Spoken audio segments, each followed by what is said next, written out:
할렐루야. 11월 5일 화요 새벽 예배에 주님의 전으로 나오신 모든 성도님들을 예수님 이름으로 환영하고 또 축복합니다. 하나님의 그 크신 권능으로 원수를 굴복시키시고 이 세상을 구원하신 하나님을 저희들이 100% 신뢰하고 우리의 온 마음 다해 하나님을 경배하고 찬양하는 삶을 살아가는 저희들 모두가 되기를 소망합니다. 우리 시간 지존하신 주님의 그 높으신 이름을 함께 찬양하며 나아갑시다.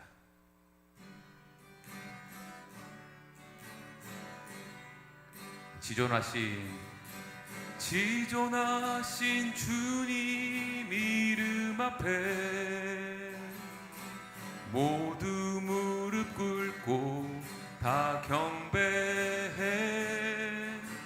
거룩하신 주님 보좌 앞에 엎드려 절하세.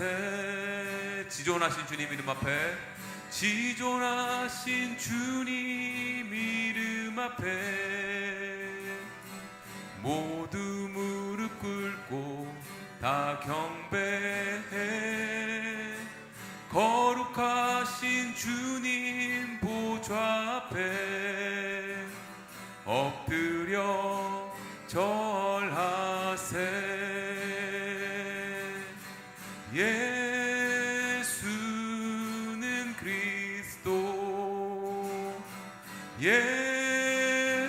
예수는 주, 하나님의 영으로 경배드리리.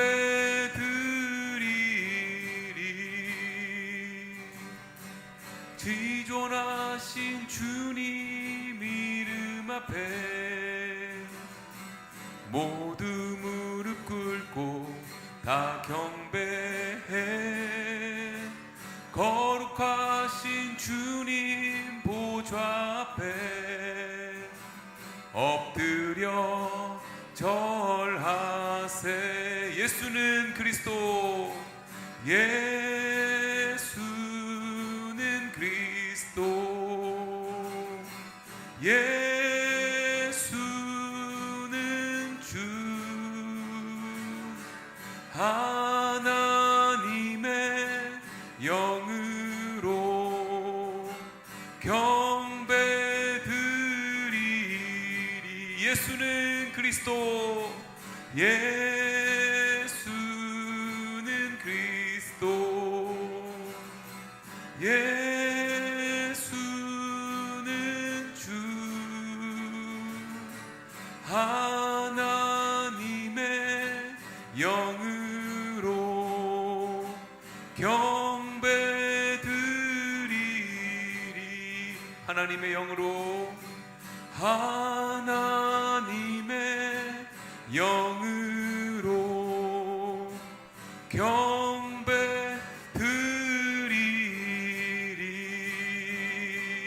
경배드리리. 아멘. 고맙고 자비로우신 하나님 아버지, 오늘도 믿음을 가지고 나온 주의 백성들에게 불쌍히 여기시고 긍휼과 자비를 베푸시어 저들의 간구하는 목소리에 귀를 기울이시고 언제나 우리와 동행하시는 그 하나님을 경험하기를 원합니다. 우리의 삶 자체가 찬양이 되게 하시고 하나님의 사역이 되게 하셔서 하나님의 영광만을 선포할 수 있는 귀한 삶이 되기를 원합니다.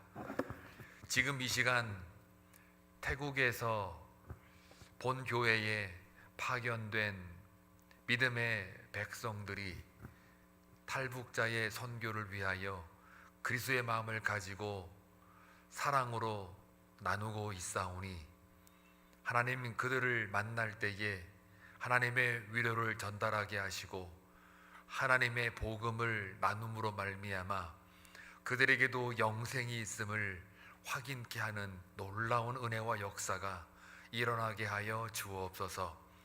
그곳에서 복음의 사역을 감당하고 있을 사역자들과 선교사님들에게 또 탈북자들에게 하나님의 자비와 은혜가 충만하기를 원합니다.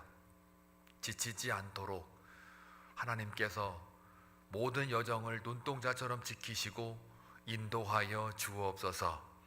그리하여 하나님의 흔적을 발견하고 돌아올 수 있는 귀한 신앙 여정이 되기를 원하옵고, 오늘도 주의 백성들이 새벽에 나와 주님 앞에 기도하며 말씀을 묵상하기를 원합니다. 이 말씀이 오늘 하루 살아가는 데에 바른 교훈과 책망이 되게 하셔서 내 발에 등이요 빛이라고 했던 그 말씀이 오늘도 우리의 삶을 비추어질 수 있도록 기름 부어 주옵소서. 다시 한번 감사와 존귀와 찬송 올려드리옵고 예수님의 이름으로 기도하옵나이다. 아멘. 하나님 말씀 보시겠습니다. 시편 66편 1절에서 7절까지 하나님의 말씀 교독할 때에 주의 음성을 들을 수 있기를 바랍니다. 온 땅이여 하나님께 즐거운 소리를 낼지어다. 그의 이름의 영광을 찬양하고 영화롭게 찬송할지어다. 하나님께 아뢰기를 주의 일이 어찌 그리 어미하신지요. 주의 큰 권능으로 말미암아 주의 원수가 주께 복종할 것이며 온 땅이 주께 경배하고 주를 노래하며 주의 이름을 노래하리이다 할지어다. 셀라. 와서 하나님께서 행하신 것을 보라. 사람의 아들들에게 행하심이 어미하시도다. 하나님이 바다를 변하여 육지가 되게 하셨으므로 무리가 걸어서 강을 건너고 우리가 거기서 주로 말미암아 기뻐하였도다.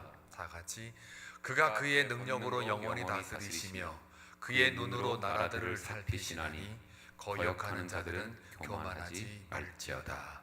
아멘. 오늘 66편은 크게 두 가지로 나눕니다. 하나는 1절부터 읽진 않았지만 12절까지는 하나님을 향한 찬양시이고, 그 다음에 13절부터 20절까지 내일 우리가 묵상할 말씀인데요, 여기에는 기도를 응답해 주시는 그 하나님에 대한 감사의 시가 기록이 되어 있습니다. 그래서 하나님의 행하신 일에 대하여, 특별히 구원에 대하여 이 시편 저자가 찬양하고 감사의 기도를 올리는 시편의 내용이라고 볼 수가 있는데요, 이것은 개인의 감사와 찬양 그런 시가 아니고 공동체에 드리는 찬양 그리고 감사의 기도가 됩니다. 1절을 볼 것 같으면 온 땅이 하나님께 즐거운 소리를 낼지어다. 먼저 찬양을 해야 될 그 대상자가 누구냐? 다시 말하면 찬양하라라고 시편 저자가 선포하고 명령하는데 그 말을 들어야 될 수신자가 누구냐 그랬을 때 1절 보니까 온 땅이여 라고 되어 있습니다. 나중에 내일 읽을 본문에는 그 8절에 보면 만민들아 라고 되어 있습니다. 민족과 열방, 사람들에게죠. 온 인류들에게 찬양하라 라는 선포가 이어지는데, 오늘 1절부터 7절까지의 말씀을 보면, 특별히 1절부터 4절까지 보게 되면 온 땅이여 라는 말이 나오고, 또 4절에 보게 되면 똑같이 온 땅이 주께 경배하고, 그래서 다시 1절로 돌아오게 되면 온 땅이 두 번이 나오는데요, 1절부터 4절까지 찬양시니까 이 찬양을 해야 될 그 주체가 누구냐? 온 땅이라는 겁니다. 그러니까 사람도 찬양을 해야 되겠지만 온 땅, 그러니까 만물들도 찬양을 해야 한다라는 이야기예요. 다시 말하면 왜 온 땅이 찬양을 해야 되느냐라는 것은 하나님이 만물의 주인이고 만유의 주가 되기 때문에 그렇습니다. 그래서 모든 우주의 만물의 근원이 하나님이기 때문에 사람만 찬양하는 것이 아니라 바로 온 땅, 온 우주 만물들도 하나님을 찬양을 해야 한다라는 것을 먼저 선포하고 있습니다. 왜요? 하나님이 만물의 주인이시니까요. 자, 그래서 2절에 볼 것 같으면 그의 이름의 영광을 찬양하고, 결국 이 찬양의 그 대상은 하나님의 이름이라는 겁니다. 그래서 영광을 찬양, 또 영화롭게 찬송, 이 영광이란 말이 2번 반복이 되고 있죠. 그래서 모든 영광은 다 하나님의 것이다, 사람이 아니라는 거예요. 그러니까 이 하나님의 영광을 가로채는 것은 자연이 가로치겠어요? 아니면 어떤 피조물, 그러니까 만물, 자연들, 이런 어떤 괴물들이라고 그러죠. 개체들, 이런 것들이 그 하나님의 영광을 가로채겠습니까? 영광을 가로채는 존재는 딱 인간밖에 없습니다. 그렇기 때문에 이 사람이 참 나쁜 거예요. 사실은 이 하나님의 영광을 가로채는 존재는 딱 사람이에요. 이 죄에 붙여 있거나 죄가 왕노로 타고 있으면 그거는 영광을 가리울 수밖에 없는 건데, 그의 이름의 영광을 찬양하고 영화롭게 찬송할지어다. 그러니까 하나님만 찬양의 대상이 된다. 이것만 우리가 명심해도 우리가 삶을 살아가는 동안 하나님의 영광을 가로채면 절대로 안 됩니다. 우리가 어떤 일을 해놓고 막 생색내기 좋아하잖아요. 남다름을 증명하고 싶잖아요. 그리고 또 칭찬받고 싶어 하잖아요. 또 내가 무언가 일을 해놓고도 뭔가 나한테 사람들이 좋은 말, 또 칭찬, 이런 것들을 이야기를 안 하면 막 그냥 이 속이 그냥 뒤틀어지는 경우가 있는데, 다 하나님 때문에 우리가 수고하고 섬기는 것인데 모든 영광 주께 올리자 말은 하는데, 막상 우리가 삶의 그 경험을 보게 되면 이 공동체 안에서 꼭 그런 하나님의 영광을 가로채게 돼 있어요. 아주 쉬운 예를 들으면, 우리가 이제 만약에 교회 건축을 한다. 그러면 거기에는 헌금을 많이 하는 사람, 적게 하는 사람, 형편에 따라 뭐 안 돼가지고 하는 사람도 있지만 못하는 사람도 있거든요. 그러면 그런 거 가지고 또 많이 한 사람은, 만약에 그럴 리 없지만 이렇게 막 자기 이름을 좀 드러내고 싶고 막 그렇다. 그렇게 되면은 그 영광 다 하나님께 받아야 되는데 자기가 그걸 받는단 말이에요. 왜요? 사람들은 많이 낸 사람들에게 시선이 집중되게 되어 있거든요. 그러면 사람들이 아이고 참 대단한 일 했어. 참 이렇게 이 어마어마한 어마운트를 이렇게 낼 수 있다니 대단해. 이러면 뭐예요? 하나님의 이름이 높아지고 하나님의 영광이 올려져야 되는데 자기가 높아지잖아요. 자기 이름이 막 드러나잖아요. 이거는 바로 2절을 어기는 거예요. 그의 이름의 영광을 찬양하고 영화롭게 찬송할지어다. 이 말이 그냥 무슨 멜로디가 붙은 찬송을 부른다, 노래한다, 그런 차원이 아니에요.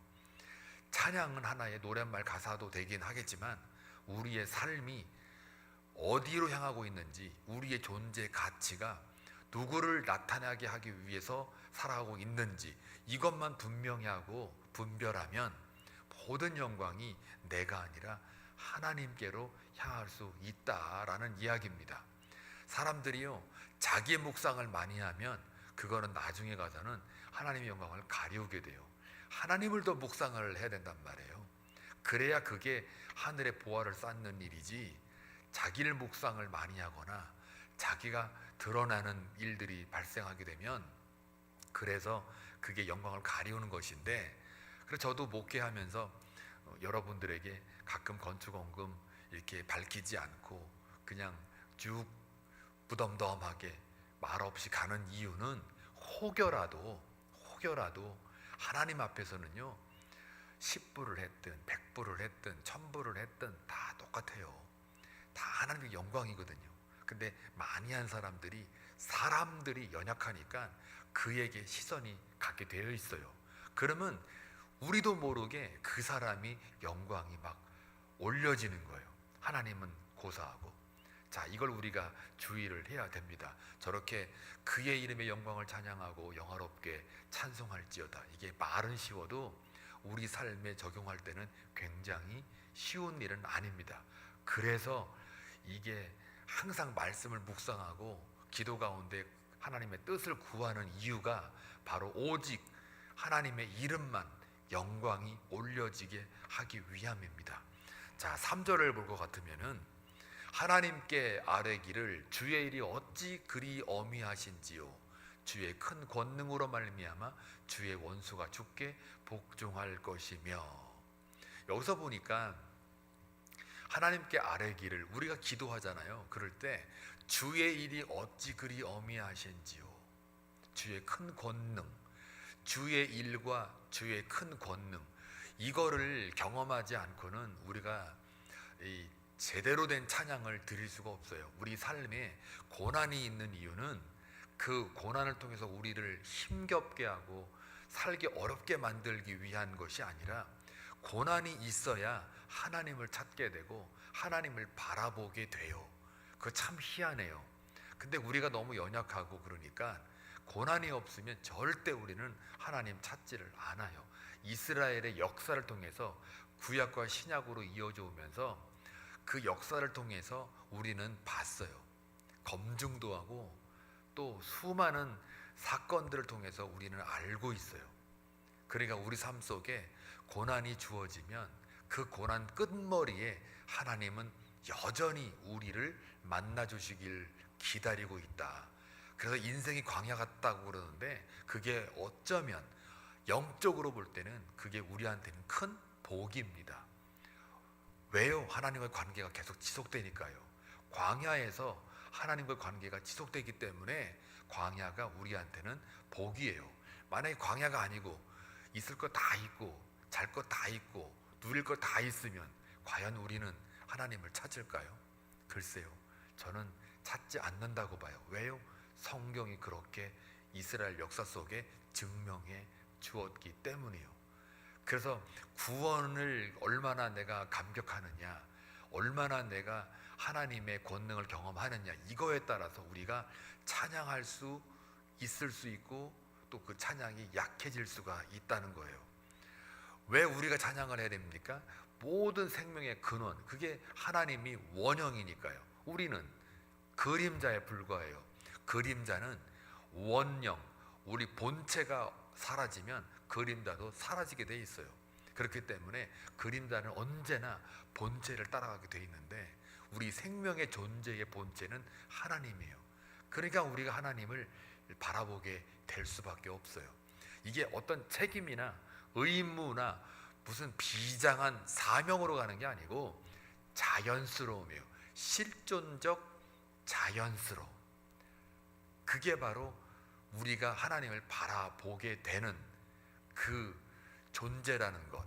이게 바라봅시다, 아뢰시다, 기도합시다, 뜻을 구합시다, 이게 사실 우리가 좀 잘해보자고, 하나님을 가까이 섬겨보자고 외치는 구호는 될 수 있지만, 그러나 이 모든 게 원래는 원형은 바로 그림자는 원형을 바라보게 되어 있어요. 왜요? 본체니까요. 본체가 사라지면 그림자는 사라지게 되어 있거든요. 하나님이 우리의 본체예요. 원형이에요. 이걸 그리스 철학에서는 아르케라고 그래요. 그러니까 이 플라톤도 이데아라는 말을 쓰는데, 이데아가 원형이면 그 육은 그 원형을 따르게 되어 있어요. 근데 여기서 말하는 그 원형은 영이에요. 그러니까 육은 영을 따라가게 되어 있어요. 근데 영이 죽고 영이 고장나면 육은 썩게 되어 있어요. 교만하게 되고 또 그 본체를 잃어버렸으니까 그 육은 육대로 정욕을 채울 수밖에 없게 돼요. 그러니까 영이 죽으면 육도 죽게 되는 거예요. 그래서 영을 먼저 살리는 거예요. 그게 바로 복음인 거죠. 복음은 곧 영생을 보장하잖아요. 그러니까 그 영생이 보장됐다는 얘기는 그 영이 산다는 거예요. 그것 때문에 육이 여기서 썩어 문드러져도 사라져도 안개처럼 없어져도 그 영이 살아있으니까 우리는 구원받은 백성이 되는 거예요.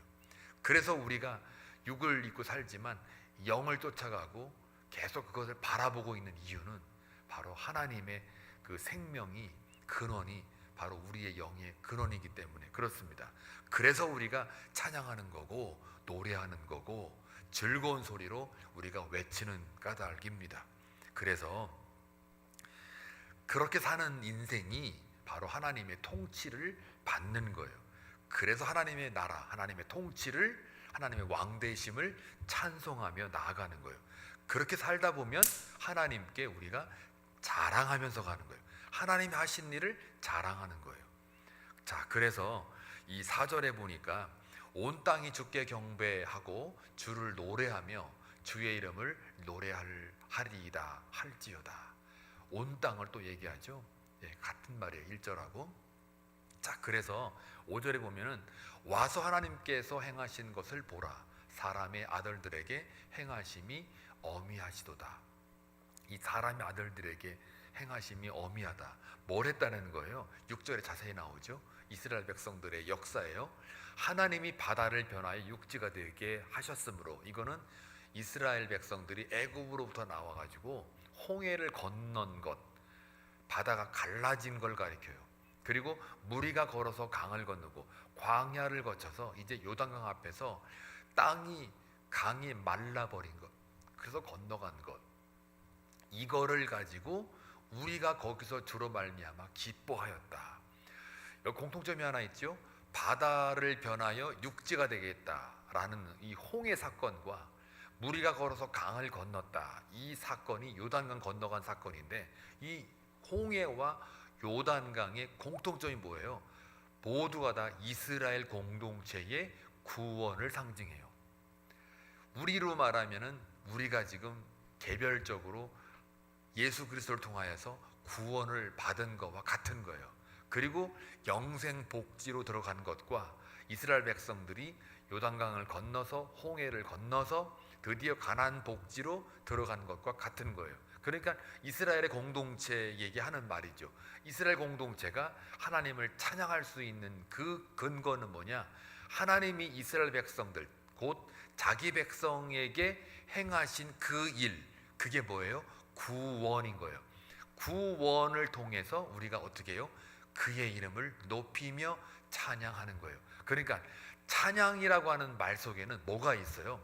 그냥 내가 기분 좋으니까, 감정적으로 막 들떠 있으니까, 또 남들이 찬양하니까 또 멋있는 멜로디가 있으니까 찬양하는 게 아니라 구원이 전제가 돼요. 하나님이 긍휼과 자비와 은혜를 베푸셔서, 심지어 하나님께서 이 땅에 육으로 내려오셔서 우리의 죄를 사하시고 우리에게 구원을 안겨준 그 은혜, 그것에 대한 감격으로 나오는 게 진정한 찬양이라는 거예요. 그러니까 찬양이라는 거는, 그래서 세상 사람들이 부르는 어떤 노래, 가요, 이거랑 왜 구별이 되느냐? 멜로디나 가사 부르고 사람들에게 정서적으로 편안함을 주고 감동을 주고, 그건 다, 노래는 다 그렇게 되어 있어요. 그런데 현저하게 뚜렷하게 다른 건 뭐냐? 구원이라는 것 때문에 그래요. 찬양은 구원이 있어요. 그러나 세상 사람들이 말하는 노래나 가요나 어떤 즐거운 어떤 그 부르는 것, 이런 것들은 구원이 없어요. 그냥 자기 흥에, 자기 기분에 즐거워하는 거예요. 또 자기네끼리 만나가지고 흥을 돕기 위해서 하는 그 찬양, 노래. 그래서 찬양이라는 거는 구원이 전제되어 있기 때문에 뭐예요? 예배라는 거예요. 찬양이라는 거는 기도가 되기도 하고, 또 예배가 되기도 하고, 또 그 찬양이 하나님의 말씀이 되기도 해요. 그래서 우리가 설교한다 그랬을 때는 어떤 개념이나 관념, 논리를 통해서 하나님 말씀을 증거하는 게 설교라면, 찬양이라는 거는 멜로디가 붙은 하나님의 말씀을 노래화해가지고 선포하는 게 바로 찬양이에요. 그게 찬송이거든요.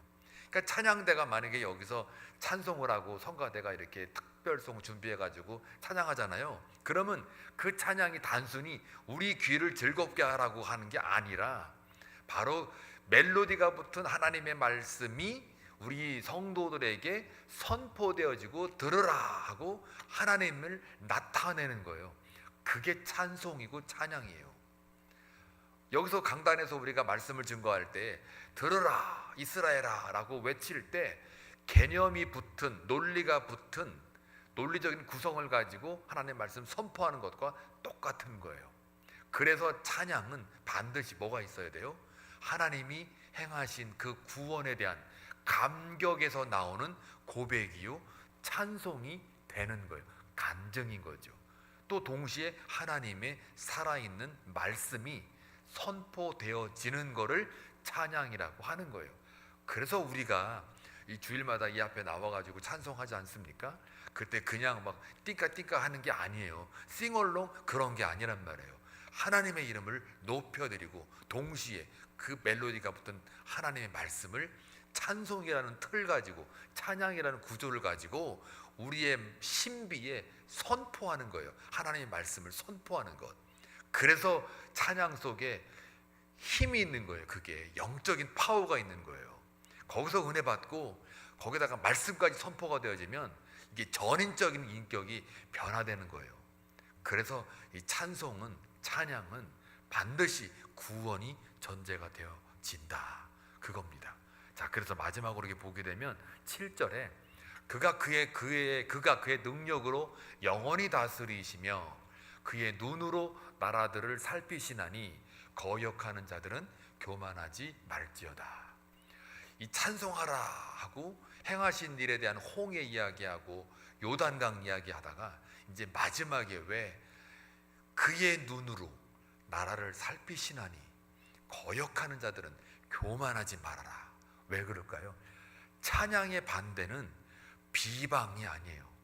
교만이에요. 왜 찬양의 반대가 교만일까요? 교만은 뭐예요? 자기 영광을 받는 거잖아요. 하나님의 영광이 아니라 자기가 영광 받는 거. 찬양은요, 하나님이 영광 받는 거잖아요. 근데 교만은 자기를 드러내니까 자기 영광인 거예요. 그래서 찬양의 반대는 교만에 있는 거예요. 그래서 마지막 7절에 그가 그의 능력으로 영원히 다스리시며 그의 눈으로 나라들을 살필 거다.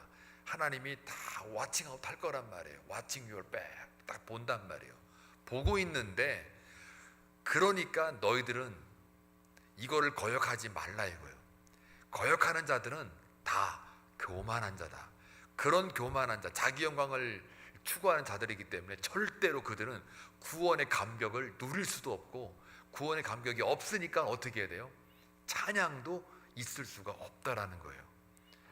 그래서 오늘 이 시편 66편 1절부터 7절까지의 말씀을 통해서 우리가 깨달아야 될 건 뭐냐면 바로 여러분이 받은 구원, 그것을 잊지 말아야 됩니다. 우리가 찬양하려면 구원을 잊지 말아야 돼요. 그래야 교만하지 않게 돼요. 그리고 그거를 잊지 않으려면 어떻게 해야 돼요? 하나님의 말씀을 주야로 묵상해야 돼요. 우리는 말씀을 묵상하지 않으면 구원을 잃어버리게 되어 있어요. 자기를 묵상하거나 자기의 삶에 대하여 정욕대로 자기를 묵상하게 되면 점점 구원의 감격이 사라지게 돼 있어요. 근데 말씀은 우리에게 찔림도 주고 책망도 하고 바른 교훈으로 주고 의로 교육하게 유익함을 준단 말이에요. 계속해서 그 말씀이 우리한테 이야기하고 선포하고 있어요. 그러니까 우리가 계속해서 구원을 놓치지 않는 이유는 말씀이에요. 따라서 우리가 말씀을 주야로 묵상을 해서 하나님의 구원을 기억하여 날마다 우리의 삶이 찬양으로 하나님의 영광을 선포하는 그런 사람이 되어야 합니다. 따라서 하나님의 권능을 경험하지 않는 사람, 하나님의 구원을 경험하지 않는 사람, 그 사람은 절대로 시편의 노래처럼 하나님은 나의 구원이요 바위요 피난처요 요새시요 이렇게 고백을 할 수가 없어요. 구원의 경험이 있는 자만이 하나님을 그렇게 노래할 수 있고 또 하나님을 찬양할 수가 있습니다. 오늘 하루 살아가는 동안 사랑하는 교우 여러분들, 혹간 힘든 일이 있고 풀리지 않는 숙제가 있고 또 신분 문제, 법적인 문제, 자녀 문제, 또 취업 문제, 직장 문제, 관계 문제, 건강 문제, 여러 문제가 있을 수도 있어요. 예기치 못한 상황이 나에게 환난으로 다가올 수도 있어요. 그럴 때 당황하거나 두려워하지 마시고 거기서 오히려 차라리 나를 구원하시는 그 하나님을 누리시길 바라요. 그 감격을 누리고 경험을 했을 때 그 고난 끝머리에 누가 서 있다고 그래요? 하나님이 서 있어요. 하나님이 오히려 기다리고 계세요. 그리고 하나님을 바라보게 되면 구원의 감격이 여러분에게 충만하게 채워집니다. 그때 비로소 하나님이 행하신 그 큰 일, 권능, 구원을 경험하게 됩니다. 그리고 나서 여러분들이 오늘 1절, 2절, 3절, 4절 말씀처럼 하나님을 찬양하게 되고 그의 이름을 높이는, 영화롭게 찬송하는 그런 멋진 하루가 되는 줄로 믿습니다. 그런 하루가 되시길 주의 이름으로 간절히 축원합니다. 기도합니다. 좋으신 하나님 아버지, 감사합니다. 오늘 하루도 살아가는 동안 주어진 생명을 가지고 하나님의 이름을 높이며 하나님만을 찬송할 수 있는 저희 모두의 삶이 되기를 원합니다. 그러기 위해서는 혹시 살아가는 동안 고난이 내게 닥쳐와도 흔들리지 않는 믿음을 가지고 그 고난 끝에 기다리시는 하나님을 만나며 그 구원의 경험을 통하여 하나님을 찬송하고 하나님을 영화롭게 하는 복된 하루가 되게 하여 주옵소서. 예수님의 이름으로 기도하옵나이다.